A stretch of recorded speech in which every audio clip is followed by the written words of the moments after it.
Hi everyone and good day to all of you and welcome to my vlog for today. In this vlog, we will discuss about what are the events relating to PWD inclusion in the Philippines and the reason why we are celebrating those. It's because of one word, inclusion.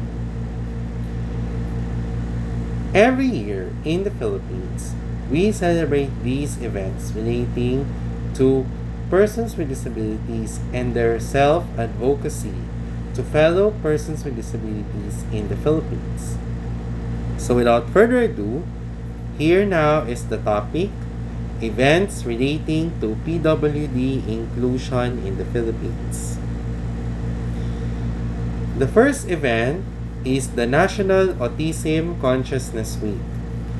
According to Proclamation number 711, series of 1996, all person with disabilities organizations in our country joins in the national observance of the National Autism Consciousness Week held every third week of January every year. The essence of this event is that everyone is encouraged to develop awareness of the problems of persons with autism and to promote a supportive environment to enable them to live with dignity and to function independently and contribute productively to society. Autism is a lifelong developmental exceptionality which may challenge an individual's ability to communicate, socialize, and adapt to the world around him. 1 in 100 Filipinos are on the autism spectrum, translating to approximately 1.2 million of our countrymen living with autism today. Autism spectrum disorder is a condition related to brain development that impacts how a person perceives and socializes with others, causing problems in social interaction and communication. The disorder also includes limited and repetitive patterns of behavior. The word spectrum in autism spectrum disorder refers to the wide range of symptoms and severity. It is observed every third week of January here in the Philippines by virtue of Proclamation number 711 signed on the 4th of January 1996 by former President Fidel Valdez Ramos. Autism spectrum disorder is a lifelong neurological disorder typically appearing in late infancy or early childhood. It is a developmental disability characterized by social and communication deficits that can impede optimal functioning. According to the Autism Society Philippines, at least 1.2 million Filipinos have been diagnosed with autism. February is the National Down Syndrome Consciousness Month. This event is about to raise awareness about the needs and abilities of persons with Down syndrome. The third event is the World Down Syndrome Day. March 21 every year is World Down Syndrome Day. It is a global awareness day which has been officially observed by the United Nations since 2012. The reason why, ladies and gentlemen, is 21 March was selected is because it is done to signify the uniqueness of the triplication or the trisomy of the 21st chromosome which causes Down syndrome. April 2 every year is the World Autism Awareness Day. This is an internationally recognized day wherein the member states of the United Nations to take measures to raise awareness about people with autism spectrum disorders, including autism and Asperger syndrome throughout the world. And this is done to highlight the need to help improve the quality of life of those with autism so they can lead full and meaningful lives as an integral part of society. And that's why in World Autism Awareness Day, we have 4 A's. Awareness, acceptance, accommodation, and appreciation of persons with disabilities. June of every year is the LGBTQI Pride Month. The reason why we celebrate this is to recognize the contributions of the LGBTQIA+ people and to remember those who have been lost to hate crimes and HIV and AIDS. The third week of July here in the Philippines is known as the National Disability Rights Week. It is formerly known as the National Disability Prevention and Rehabilitation Week. Pursuant to Proclamation Number 1870, Series of 1979, declared the third week of July as the National Disability Prevention and Rehabilitation Month, while Proclamation Number 361 declared July 23 as the culmination of the National Disability Prevention and Rehabilitation Week, commemorating the birth of Apolinario Mabini. Last year, President Ferdinand Marcos Jr. declared July 17 to 23 of every year as the National Disability Rights Week. It is spearheaded by the Department of Social Welfare and Development through the National Council on Disability Affairs. It is the national interest to stimulate public awareness on the problems of disability and to encourage every citizen to take active responsibility in the upliftment of the economic and social conditions of PWDs in our society, thereby encouraging them to take proactive roles in nation building. The move is part of the commitment of the government to the United Nations Convention on the Rights of Persons with Disabilities. August 1 of every year is the White Cane Safety Day. According to Republic Act 6759, it is done for the purpose of instilling public awareness of the plight of the blind, promoting recognition and acceptance of the white cane as a symbol of the need of the blind for specific assistance and as a reminder of the individual's duty to care for and accord due respect to its unfortunate brethren. It is a call to action to champion the rights and aspiration of visually impaired Filipinos. The white cane, ladies and gentlemen, symbolizes strength and resilience to remind us to promote inclusivity in all aspects of life. In the Philippines, the week of September 16 to 22 every year is declared as the Cerebral Palsy Awareness and Protection Week. It is done as per Presidential Proclamation Number 588. The essence of this event is that individuals living with cerebral palsy, as well as family members and activists, come together to advocate for the cerebral palsy community. Cerebral palsy is a permanent disability that impacts a person's mobility and muscle strength. The 23rd of September every year is the International Day of Sign Languages.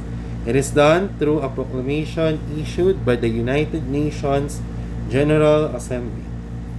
This is done in order to raise awareness of the importance of sign language in the full realization of the human rights of the persons in the deaf community.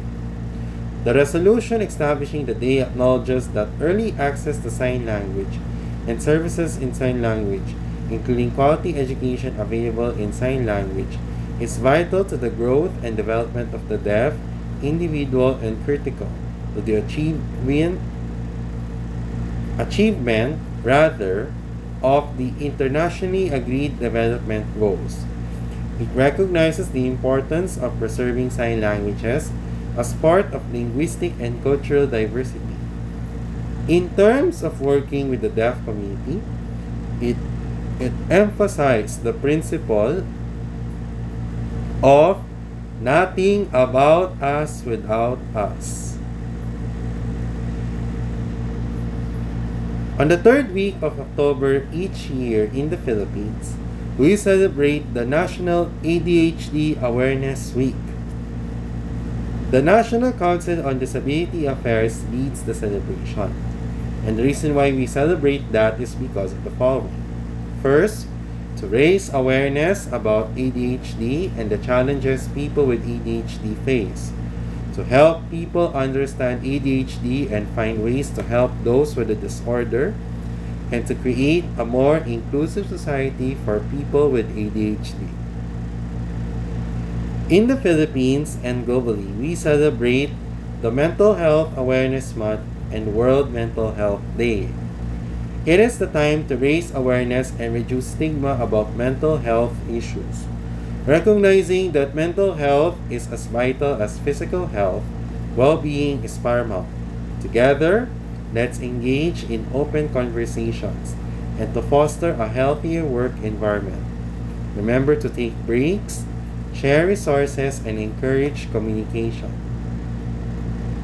On November 10 to 16 every year, in the Philippines, we celebrate the Deaf Awareness Week. This week aims to raise awareness of the persons in the deaf community, its prevention and rehabilitation. It also promotes the rights of the deaf people and the importance of inclusive communication.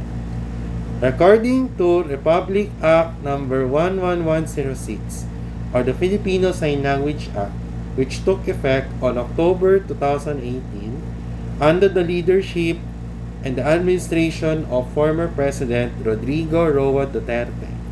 It declared that the Filipino Sign Language is considered as the national language and official sign language of the Philippines, especially in the government, in all transactions involving the deaf. It's mandatory use of this in schools, in the workplace, and in broadcast media.